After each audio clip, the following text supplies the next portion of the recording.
नमस्कार, आदाब, सत श्री अकाल। उम्मीद है कि आप सभी बहुत ज़्यादा अच्छे से होंगे। तो भैया एसए टी20 2025 एंड 26 तो मैच नंबर 5 है ना, इसमें सनराइजर्स ईस्टर्न केप के सामने होगा प्रिटोरिया कैपिटल। अगर हम यहाँ पे सनराइजर्स ईस्टर्न केप की बात करें तो आप सबको पता होगा एसए टी20 की सबसे कामयाब टीम है, क्योंकि 2 बार चैंपियन बनी है और पिछले सीजन फाइनल में हारे थे। भाई अगर हम यहाँ पे प्रिटोरिया कैपिटल की बात करें तो पहले सीजन काफ़ी ज़्यादा कमाल का खेला था। अगर पिछले सीजन की बात करें तो बहुत ही ज़्यादा गंदा क्रिकेट खेल के आ रहे हैं, लेकिन ये जो बातें हैं ना ये पुराने हैं। तो मंडे 29 दिसंबर इंडिया टाइम अनुसार 9 PM Saint George park Gqeberha के मैदान पे जो मैच खेला जाएगा, इस मैच में क्या होने वाला है, क्या होम कंडीशन यानी सनराइजर्स ईस्टर्न केप जिसका घर है वो कमाल के परफॉर्मेंस करेगा और जो मैच होगा अपने नाम करके लेके जाएगा, या फिर भैया जो प्रिटोरिया कैपिटल है वो सच में कैपिटल की जैसा खेलेगा और मैच को कर लेगा अपने नाम। क्योंकि ये दोनों टीमें जब भी आमने सामने आती हैं जो लड़ाई रहती है बिल्कुल बराबर की रहती है, क्योंकि जो 7 मैच खेला गया, अगर सनराइजर्स ने 3 मैच जीता तो 4 मैच जीता प्रिटोरिया कैपिटल, यानी एक प्रिटोरिया जीतता है तो एक सनराइजर्स जीतता है। तो आज किसकी बारी है जेबरा के मैदान पे जीतने की? वैसे अगर हम इस मैदान पे बात करें तो अभी तक जो 15 मैच खेले गए उसमें 9 मैच में क्या हुआ, टारगेट डिफेंड, 6 मैच में क्या हुआ, टारगेट चेज। तो अगर हम यहाँ पे देखें तो थोड़ा सा पहली इनिंग के मुकाबले दूसरी इनिंग में बल्लेबाजी करना मुश्किल है, बिल्कुल थोड़ा सा। इसीलिए आप यहाँ पे देखेंगे डिफेंड थोड़ा सा ज्यादा होता है। सेकंड इनिंग में बल्लेबाजी करना मुश्किल क्यों है मैं आपको आगे बताऊंगा। जो एवरेज स्कोर है 162 रन, टारगेट चेज की बात करें 154 के नीचे स्कोर बनेगा तो 10 मैच में से 8 मैच में टारगेट चेज हो सकते हैं। टारगेट डिफेंड की बात करें तो 170 प्लस स्कोर बनेगा तो 10 मैच में से 8 मैच में टारगेट डिफेंड हो सकता है। 154 से 170 के बीच में स्कोर होगा तब आप समझ जाना जो मामला है ना वो बराबर का आ गया, जो कि चेज भी हो सकता है और डिफेंड भी हो सकता है। बाकी अगर हम इस मैदान पे हाईएस्ट स्कोर की बात करें तो 225 रन जो कि डरबन सुपर जायंट्स के नाम पर है। वहीं लोएस्ट स्कोर की बात करें तो 52 ऑल आउट जो कि प्रिटोरिया कैपिटल हो गया था। बाकी अगर हम इस मैदान पे हाईएस्ट टोटल चेस की बात करें 159 रन जिसे पर लॉयल ने सनराइजर्स ईस्टर्न केप के सामने 2024 में किया था। वहीं लोवेस्ट टोटल डिफेंड की बात करें 148 रन इसे सनराइजर्स ईस्टर्न केप ने पर रॉयल के सामने 2025 में किया था। बाकी स्कोरिंग पैटर्न की बात करें तो देखो जो इस मैदान पे अभी तक 15 मैच खेले गए उसमें से 6 मैच में 150 के नीचे स्कोर बना, 4 मैच में 150 से 169 के बीच में स्कोर बना, 2 मैच में 170 से 189 और 3 मैच में 190 प्लस। अगर आप यहाँ पे देखेंगे तो हाई स्कोरिंग मैचेस भी हुए हैं, लेकिन मीडियम या लो स्कोरिंग मैचेस ज्यादा हुए हैं। क्यों? क्योंकि यहाँ का जो पिच है ना वो ड्राई एंड हार्ड है। तो इसका मतलब ये है कि यहाँ के मैदान पे जब तक बॉल नया रहेगा तब तक बॉल बैट पे अच्छे से आएंगे, लेकिन 6-7-8 ओवर के बाद जब बॉल पुराना हो जाता है तब स्पिनर एंड स्लोअर गेंदबाजों को मदद करेगा। नहीं, ऐसा नहीं है, पिच थोड़ा सा अलग है। यहाँ की पिच पे ना ड्राई एंड हार्ड होने की वजह से थोड़ा सा ग्रोथ है। तो इससे होता क्या कि 2-3 ओवर शुरू में तेज गेंदबाजों की जो बॉल है वो न्यू बॉल से स्विंग करता है। हालांकि 3-4 ओवर के बाद जब बॉल की सानी खत्म हो जाती है तो जो बॉल होता है बैट पे अच्छे से आता है, क्योंकि यहाँ की जो कंडीशन है वो बैटिंग के लिए ठीक ठाक है। लेकिन वही है ना कि सरफेस ड्राई है तो बॉल पुराना होने के बाद स्पिनर एंड स्लोअर गेंदबाजों को भी पिच से मदद करता है। और इसके अलावा जो बाउंड्री लेंथ है वो 64 से 86 मीटर की है, थोड़ी सी बड़ी है, तो इतनी आसानी से यहाँ पे चौके छक्के नहीं लगते। तो जो टीम भैया पहले बल्लेबाजी करने आती है शुरू में तेज गेंदबाजों के सामने फंसी, बाद में स्पिनर्स के भी सामने फंस गई, तो समझ लो मैच लो स्कोरिंग हो गया। और बहुत सी टीम आती है कि चलो ठीक है शुरू में फंसी लेकिन बाद में रन बना लेती है, तो जो मैच होता है मीडियम स्कोरिंग हो जाता है। और बहुत सी टीम होती है कि शुरू में संभाल के खेलती है, बाद में रन बनाती है, तो जो मैच होता है हाई स्कोरिंग हो जाता है। देखो आज की मैच की बात करें तो जो दोनों टीमें ठीक ठाक है, बहुत जबरदस्त नहीं है। तो जो मैच है मुझे लगता है मीडियम स्कोरिंग होगा। पावर प्ले की बात करें 46 से 51, वहीं 20 ओवर स्कोर की बात करें तो 155 से 170 के बीच में स्कोर देखने को मिल सकता है। ये तो हो गई पहली इनिंग की कहानी। अब दूसरी इनिंग में कुछ ऐसा होता है कि जो कंडीशन स्लो होती है ना वो उतनी नहीं होती, लेकिन दूसरी इनिंग में ज़्यादा जल्दी स्लो हो जाती है। अगर पहली इनिंग में 10-12 ओवर के बाद स्पिनर्स गेंदबाजों को मदद करता है तो दूसरी इनिंग में 7-8 ओवर के बाद ये स्पिनर एंड स्लोअर गेंदबाजों को मदद करने लग जाता है। इसलिए पहली इनिंग के मुकाबले दूसरी इनिंग में बल्लेबाजी करना थोड़ा सा मुश्किल है, इसलिए इस मैदान पर डिफेंड ज़्यादा होता है, चेज कम होता है। बाकी दोनों टीमों की परफॉर्मेंस की बात करें तो देखो सनराइजर्स ईस्टर्न केप का घर है और 14 मैच खेले अपने घर में, 9 जीता 5 हारा, यानी सनराइजर्स ईस्टर्न केप अपने घर में काफ़ी कमाल की परफॉर्मेंस करता है। वहीं बात करें प्रिटोरिया कैपिटल तो 3 मैच खेला, 1 जीते 2 हारे, और ये तीनों मैच किससे खेले?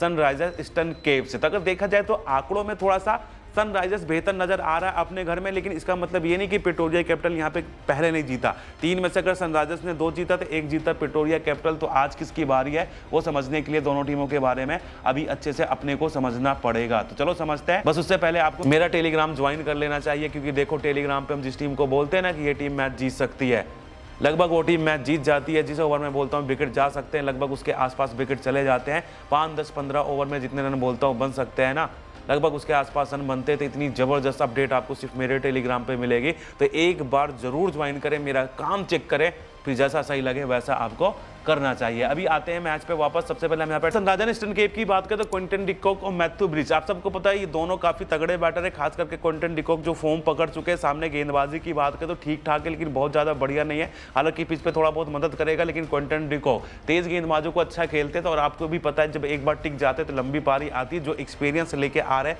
जिस तरह से डिकॉक के पास फॉर्म है तो इनकी बल्लेबाजी बढ़िया फिर से चल सकती है। मैथ्यू ब्रिज की भी बात करें तो ये भी टेक्निकल साउंड बल्लेबाज है, लेकिन होता क्या है कि टी20 में तेज गति से बनाना पड़ता है, इसलिए कभी चलते कभी नहीं चलते। सामने गेंदबाजी ठीक ठाक है, 15, 20 या 25 रन बना के मैथ्यू ब्रिज शुरुआत आज में भी अच्छी कर सकते हैं, लेकिन जिस तरह से गेंदबाजी प्रेटोरिया की मुझे लगता नहीं कि ज़्यादा लंबा खेल पाएंगे। बाकी जोनी यश बाबा की बात करें तो कभी यश बाबा बनते हैं, कभी नो बाबा बनते हैं। तो देखो जोनी वेस्टो की कहानी क्या है, जब तक बॉल सीधे सीधे बैट पे आता तब तक रन बनाते हैं, जहां पे स्पिनर्स गेंदबाजों को मदद करने लग जाता है विकेट चला जाता है। सामने केशव महाराज की अगुवाई में स्पिन गेंदबाजी ठीक ठाक है, तो ऐसे में 30-35 से 25-30 है जोनी वेस्टो भी बल्ले से निकल सकता है, लेकिन बहुत ज़्यादा लंबी पारी नहीं आएगी। कप्तान त्रिस्तन अस्तप की बात करें, चौथे नंबर पे खेलने आएंगे जहां पे पिच बैटिंग के लिए बढ़िया रहेगा। अगर हम इनकी बात करें तो मिडिल के ओवरों में वक्त लेते हैं, लेकिन डेथ में फिनिश करके अच्छा आते हैं। स्पिनर्स को भी बीच के ओवरों में ठीक ठाक खेलते हैं, तो इनके भी बल्ले से ठीक ठाक पारी निकल सकती है। किसके? कप्तान त्रिस्तन अस्तप के बल्ले से। बात करें लेविस जोजरी तो इंग्लैंड के काफी एक्सपीरियंस ऑलराउंडर है, जो बल्लेबाजी के साथ साथ ठीक ठाक गेंदबाजी कर लेते हैं, लेकिन जो फॉर्म है ना वो कंसिस्ट साथ नहीं निभा रहे। सामने गेंदबाजी की बात करें तो स्लोवर और स्पिन गेंदबाजी ठीक ठाक है, तो ऐसे में लेविस जोजरी का रन बना पाना थोड़ा सा मुश्किल लग रहा है। गेंदबाजी भी बिल्कुल सीधी सीधी करते तो हो सकता है विकेट भी ना मिले, यानी लेविस जोजरी की जो परफॉर्मेंस है वो ज्यादा खास नहीं आने वाली। ऑलराउंडर मार्को यानसन की बात करते हैं, आप सबको पता है ये तो काफी तगड़े ऑलराउंडर, न्यू बॉल से यहाँ की पिच पे स्विंग है और जिस तरह से इनको नेचुरल स्विंग मिलती है तो भैया न्यू बॉल से तो तबाही ला सकते हैं। एक आधा विकेट या 2 विकेट मार्को यानसन के खाते में आने वाले हैं। और डेथ में वेरिएशन भी बहुत ज्यादा अच्छी करते हैं और बाद में यहाँ की कंडीशन स्लो होती है तो डेथ में भी इनकी गेंदबाजी अच्छी चलेगी, यानी 2 विकेट के आसपास मार्को यानसन को मिलने वाला। बाकी बल्लेबाजी में आपको पता जब भी खेलने आते फिनिश बहुत अच्छा करके जाते हैं। सामने ठीक ठाक डेथ की गेंदबाजी है, लेकिन मार्को यानसन के पास जो पावर हिटिंग है उसे देखते हुए लगता है कि 25-30 रन बना लेंगे, यानी एज एन ऑलराउंडर इनकी परफॉर्मेंस ठीक ठाक हो सकती है। पैट्रिक क्रूगर की बात करते हैं, ये भी एज एन ऑलराउंडर खेलते हैं, लेकिन इनकी भी जो परफॉर्मेंस है कभी अच्छी आती कभी नहीं अच्छी आती। सामने डेथ की गेंदबाजी ठीक ठाक है, तो ऐसे में अगर नंबर भी आता है बल्लेबाजी का तो पैट्रिक क्रूगर का रन बना पाना थोड़ा सा मुश्किल है। जो गेंदबाजी इनकी भी एक जैसी चलती है और सामने ठीक ठाक बल्लेबाजी, भले गेंदबाजों को थोड़ा बहुत मदद है, लेकिन लगता नहीं कि पैट्रिक क्रूगर ज्यादा कुछ खास परफॉर्म कर पाएंगे आज की इस मैच में। चिन्नन मुत्तुस्वामी बॉलिंग ऑलराउंडर खेलते हैं, देखो बल्लेबाजी बहुत ज्यादा नीचे आती है इसलिए रन बना पाना थोड़ा सा मुश्किल है, क्योंकि पिच पे रन बनाना आसान नहीं है और सामने डेथ की गेंदबाजी अच्छी भी है।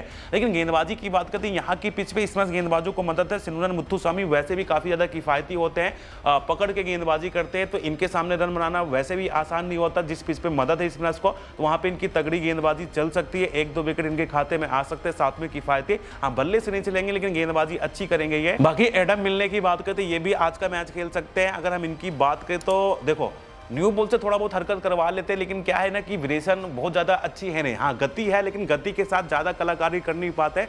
मैं मानता हूँ पिच पे गेंदबाजों को मदद है तो ऐसे में खाता विकेट मिल सकता है, लेकिन सामने बल्लेबाजी ठीक ठाक है तो थोड़ा सा एडम मिलने महंगे भी हो सकते हैं। सेम कहानी आनिस नोकिया, गति तो है तगड़ी, लेकिन अगर हम ओवरऑल बात करें वेरिएशन की तो जब से इंजुरी के बाद आए थोड़ा सा फीके फीके नजर आ रहे हैं। तो गति से एक आधा विकेट या 2 विकेट मिल जाएगा, लेकिन थोड़ा सा महंगे ये भी हो सकते हैं। तो सिपामला की बात करिए, काफी ज्यादा कमाल की वेरिएशन करते हैं मिडिल एंड डेथ के ओवरों में। इसकी बात करें तो बाद में कंडीशन स्लो होती है तो इसका फायदा लूथो सिपामलो को मिल सकता है। एक आधा ओवर महंगा जा सकता है, लेकिन ओवरऑल डेथ में एक आधा मिडिल में विकेट चटका सकते हैं। तो ओवरऑल अगर हम यहाँ पे देखें सनराइजर्स ईस्टर्न केप की बल्लेबाजी वो तो काफी मतलब खास करके ऊपर की बल्लेबाजी काफी ज्यादा तगड़ी है, लेकिन डेथ की बल्लेबाजी थोड़ा सा हल्की नजर आ रही है। गेंदबाजी की बात करें तो आधी गेंदबाजी कमाल की नजर आ रही है, लेकिन आधी गेंदबाजी थोड़ी सी हल्की भी नजर आ रही।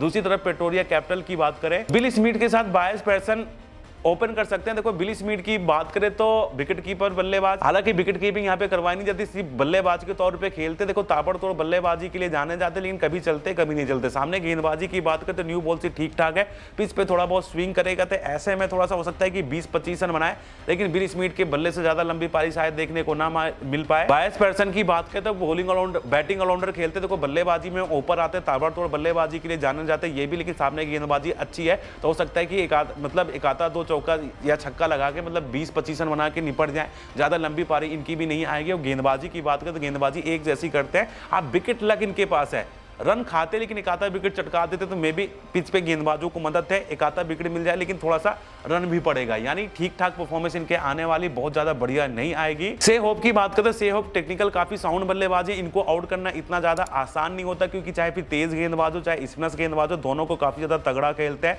और मैं मानता हूं पिच पे गेंदबाजों को मदद है, लेकिन जिस तरह से टेक्निकल साउंड है, स्ट्राइक रेट थोड़ा सा कम हो सकता है लेकिन बल्लेबाजी इनकी बढ़िया चल सकती है, यानी रन बनाने वाले हैं सेहोप। डेनियल स्मिथ की बात करें तो ज्यादा एक्सपीरियंस है नहीं, लेकिन डोमेस्टिक में काफी ज्यादा बढ़िया परफॉर्मेंस करके आए हैं। चौथे नंबर पे जब खेलेंगे तो वहां पे जो पिच है बैटिंग के लिए थोड़ा सा बेहतर रहेगा, लेकिन बात वही है कि सामने जो गेंदबाजी लाइनअप है वो काफी ज्यादा एक्सपीरियंस है और डेनियल स्मिथ के पास उतना एक्सपीरियंस नहीं है। तो डोमेस्टिक और ऐसे टी20 में फर्क है, तो डेनियल स्मिथ का रन बना पाना थोड़ा सा मुश्किल है। लेकिन डिवाल्ड ब्रेविस की बात करें तो आपको पता है ये छोटे वाले एबी डिविलियर्स है और जिस तरह से अगर 5वें नंबर पे खेलने आएंगे तो वहां पे पिच बैटिंग के लिए बढ़िया रहता है। बाउंड्री लाइन थोड़ा सा बड़ी जरूर है, लेकिन जिस तरह से ये लगाते हैं ना वो छोटे मोटे छक्के नहीं होते। और दूसरी चीज ये है कि स्पिनर हो या स्लोवर बॉल को भी बड़े आराम से बाउंड्री के बाहर फेंक देते हैं। देखो लंबी पारी मुश्किल है, लेकिन ताबड़तोड़ 40, 45 या 50 रन इनके बल्ले से निकल सकता है, जो कि टी20 में काफी ज्यादा बेहतर होता है। तो डिवॉल्ड ब्रेविस काफी बढ़िया परफॉर्म कर सकते हैं। कॉर्नर स्टरहुइजेन ये भी मतलब ऐसे टी20 में पिछले सीजन कई मैचों में ठीक ठाक फिनिश किया था, लगातार मौके नहीं मिलते थे, लेकिन जब भी मिलते थे ठीक ठाक परफॉर्मेंस करके जाते थे। देखो अगर हम यहाँ पे पिच की बात करें तो रन बनाना उतना ज्यादा आसान है, लेकिन सामने जो डेथ की गेंदबाजी ना उतनी सटीक भी नहीं है कि मतलब बिल्कुल जबरदस्त वाली, तो इसका फायदा कॉर्नर स्टरहुइजेन को मिल सकता है। डेथ में अच्छा फिनिश कर सकते हैं 25-30 रन बनाकर। रोस्टन चेज की बात करते बैटिंग ऑलराउंडर खेलते हैं, लेकिन बात करें गेंदबाजी की तो सीधी सीधी चलती है। हालांकि पिच पे स्पिनर्स गेंदबाजों को मदद है, लेकिन सामने एक्सपीरियंस बल्लेबाजी है तो एक आधा विकेट मिल सकता है, लेकिन थोड़ा सा महंगे भी हो सकते हैं। बल्लेबाजी की बात करें तो अगर देखो 7वें नंबर पे बल्लेबाजी करने आएंगे तो बड़ा मुश्किल है रन बना पाए। हाँ, चौथे या 5वें नंबर पे खेलते तो अक्सर 30-35 रन बना जाते हैं। कोडी यूसुफ की बात करते पिछले मैच में काफी जबरदस्त गेंदबाजी करी, लेकिन अगर हम आज की मैच की बात करें तो मैं मानता हूं पिच पे मदद जरूर है, लेकिन सामने जो बल्लेबाजी लाइनअप है वो थोड़ा सा एक्सपीरियंस है। कोडी यूसुफ के लिए इतना ज्यादा आसान नहीं होगा, लेकिन फिर भी एक आधा विकेट चटका सकते हैं। एक आधा ओवर महंगा होगा तो एक आधा विकेट चटका सकते हैं, यानी ठीक ठाक गेंदबाजी इनकी भी चलने वाली है। बाकी कप्तान केशव महाराज की बात करें, देखो विकेट इनको मिलता नहीं, लेकिन ओवरऑल किफायती रहते हैं। बहुत कम बारी होगा कि आपको ये ज्यादा विकेट चटकाते नजर आए। सामने बल्लेबाजी अच्छी है तो हो सकता है एक आधा ही विकेट मिले, ज्यादा विकेट ना मिले, लेकिन पिच पे गेंदबाजों को मदद भी है तो एक आधा विकेट चटकाए देंगे, लेकिन थोड़ा सा महंगे होंगे क्योंकि बल्लेबाजी अच्छी है। सामने पिच पे भले ही मदद है, एक्सपीरियंस इनको भी है, लेकिन एक आधा से ज्यादा विकेट नहीं मिलेगा। लोंगे इंगडी की बात करें तो टी20 के काफी ज्यादा स्पेशलिस्ट गेंदबाज जो लगातार अच्छी गेंदबाजी करते रहते हैं। देखो अगर हम इनकी बात करते हैं, इनके पास गति है, इनके पास एक्स्ट्रा बाउंस है, जो एक्स्ट्रा बाउंस वाली बॉल होती है ना उस पर अच्छे अच्छे बल्लेबाज फंसते हैं और साथ में इनके पास वेरिएशन भी काफी ज्यादा तगड़ी है। पिच पे मदद है तो भले ही सामने बल्लेबाजी अच्छी है, लेकिन लुंगी इंगडी की गेंदबाजी चलेगी, एक आधा 2 विकेट इनके खाते में आएंगे और मे भी किफायती भी रहे। वहीं बात करें टाइमल मिस भी एक हिसाब से टी20 के बहुत ही परफेक्ट गेंदबाज है। मिडिल एंड डेथ के ओवरों से खास करके उन पिच पे जहां पे थोड़ा बहुत बाद में कंडीशन स्लो होती है, जो कि यहाँ की जेब्रा की जो पिच है वो स्लो होती है और बाद की जो बल्लेबाजी है वो राजन ईस्टर्न केप की उतनी अच्छी है भी नहीं, तो 1-2 विकेट इनके भी खाते में आने वाला हो, किफायती भी होंगे। तो ओवरऑल अगर हम यहाँ पे प्रेटोरिया कैपिटल की बात करें तो गेंदबाजी इनकी जबरदस्त है, हालांकि बल्लेबाजी की बात करें तो थोड़ा सा आधी अधूरी है। तो दोनों टीमों में फर्क इतना है, राजन ईस्टर्न केप के पास अगर तगड़ी बल्लेबाजी है तो प्रेटोरिया कैपिटल के पास तगड़ी गेंदबाजी है। बाकी पिच के हिसाब से देखें, देखो जो ओपनिंग जोड़ी है वो सनराइजर्स ईस्टर्न केप के पास ज्यादा बेहतर है और गेंदबाजी भी सनराइजर्स ईस्टर्न केप के पास न्यू बॉल से ज्यादा बेहतर है। तो न्यू बॉल से पिच किसको फेवर कर जाएगा? सनराइजर्स ईस्टर्न केप को। मिडिल ऑर्डर की बल्लेबाजी की बात करें तो यहाँ पे सनराइजर्स की बल्लेबाजी तगड़ी है, लेकिन प्रेटोरिया की गेंदबाजी तगड़ी है। तो एक टीम की बल्लेबाजी अच्छी तो एक टीम की गेंदबाजी अच्छी, तो हम कह सकते हैं मामला बराबर का है। डेथ ओवर की बात करें तो डेथ ओवर में जो बल्लेबाजी है ना वो प्रेटोरिया कैपिटल के पास ज्यादा बेहतर है और डेथ की गेंदबाजी भी प्रेटोरिया कैपिटल के पास ज्यादा बेहतर है सनराइजर्स ईस्टर्न केप के मुकाबले। तो डेथ में पिच किसको फेवर कर जाएगा? प्रेटोरिया कैपिटल को। तो पिच के हिसाब से देखें तो कहीं पे सनराइजर्स ईस्टर्न केप को फायदा मिल रहा है तो कहीं पे प्रेटोरिया कैपिटल को फायदा मिल रहा है, यानी इस पिच के हिसाब से दोनों के पास परफेक्ट टीम है। तो मैच कभी इधर जाएगा कभी उधर जाएगा, आखिरी ओवर में रिजल्ट आएगा तो रिजल्ट किसके पाले में जाएगा आगे मैं आपको बताता हूं। बाकी लास्ट 6 मैच के बिहाफ पे कंपैरिजन करें तो सनराइजर्स ईस्टर्न केप जहां आपने आखिरी के 6 मैच में 3 जीता 3 हारा, यानी पिछले सीजन 1 जीतता था तो 1 हारता था। वहीं प्रेटोरिया कैपिटल की बात करें तो अपने आखिरी के 6 मैच में 1 जीता 5 हारा, यानी पिछले सीजन ज्यादा कुछ खास परफॉर्मेंस प्रेटोरिया कैपिटल ने करी नहीं थी। 163 का बल्लेबाजी एवरेज प्रेटोरिया कैपिटल का, 161 का सनराइजर्स ईस्टर्न केप का, यानी पिछले सीजन दोनों की बल्लेबाजी बिल्कुल भी अच्छी नहीं चली थी। 7.61 गेंदबाजी एवरेज सनराइजर्स ईस्टर्न केप का था, 8.23 गेंदबाजी एवरेज प्रेटोरिया कैपिटल का, यानी पिछले सीजन प्रेटोरिया की गेंदबाजी अच्छी नहीं थी, इसलिए इस सीजन अपनी गेंदबाजी मजबूत करी है। सनराइजर्स ईस्टर्न केप की गेंदबाजी अच्छी थी लेकिन इस सीजन थोड़ा सा कमजोर करी है। तो लास्ट 6 मैच के बिहाफ पे अभी थोड़ा सा कंफ्यूजन है। क्यों है? क्योंकि अभी इस सीजन एक मैच ही दोनों टीमों ने खेला है, पिछले सीजन के ज्यादा आंकड़े हैं और दोनों टीमें लगभग ऑलमोस्ट बदल चुकी हैं। जब बदल चुकी हैं तो जब इस सीजन 2-3 मैच खेलेंगी तो पता चलेगा कौन किससे आगे है। लेकिन अभी करंट परफॉर्मेंस के हिसाब से या जिस तरह से दोनों के पास टीम है, जिस तरह से पिच है, उसके हिसाब से देखें तो दोनों टीमों में ज्यादा फर्क नजर नहीं आ रहा। मामला बराबर का ही दिख रहा है। 50% सनराइजर्स ईस्टर्न केप के जीतने के चांसेस नजर आ रहे हैं और 50% प्रिटोरिया कैपिटल। लेकिन देखो दोस्तों, सनराइजर्स ईस्टर्न केप का होम कंडीशन है, जो एक्सपीरियंस है ना वो सनराइजर्स के खेमे में ज्यादा है और एक क्रिकेट में जो एक्सपीरियंस होता है वो काफी बड़ी चीज होती है। तो जो मेरा ओपिनियन है उसके हिसाब से सनराइजर्स ईस्टर्न केप आज का मैच अपने नाम पे कर सकता है। आपका ओपिनियन क्या कह रहा है वो भी कमेंट करके जरूर बताएं और साथ में टेलीग्राम ज्वाइन करना बिल्कुल भी ना भूलें, क्योंकि देखो टेलीग्राम पे हम जिस टीम को बोलते हैं ना कि ये टीम मैच जीत सकती है, लगभग वो टीम मैच जीत जाती है। जिस ओवर में बोलता हूँ विकेट जा सकते हैं, लगभग उसके आसपास विकेट भी चले जाते हैं। 5, 10, 15 ओवर में जितने रन बोलता हूँ बन सकते हैं ना, लगभग उसके आसपास रन भी बनते हैं। तो इतनी जबरदस्त अपडेट आपको सिर्फ मेरे टेलीग्राम पे मिलेगी। अगर यकीन नहीं है तो वीडियो के डिस्क्रिप्शन में जाओ, वहाँ पे लिंक मिलेगी। जो कमेंट बॉक्स में सबसे पहला कमेंट है वहाँ पे भी लिंक मिल जाएगी। अफसा क्रिकेटर के नाम पे टेलीग्राम है, एक बार ज्वाइन करना है। जो मेरा काम है वो चेक करना है, उसके बाद जैसा सही लगे आपको वैसा करना चाहिए। बाकी मिलते हैं अगली वीडियो में अगले मैच के बढ़िया वाली एनालिसिस के साथ। तब तक के लिए गॉड ब्लेस यू।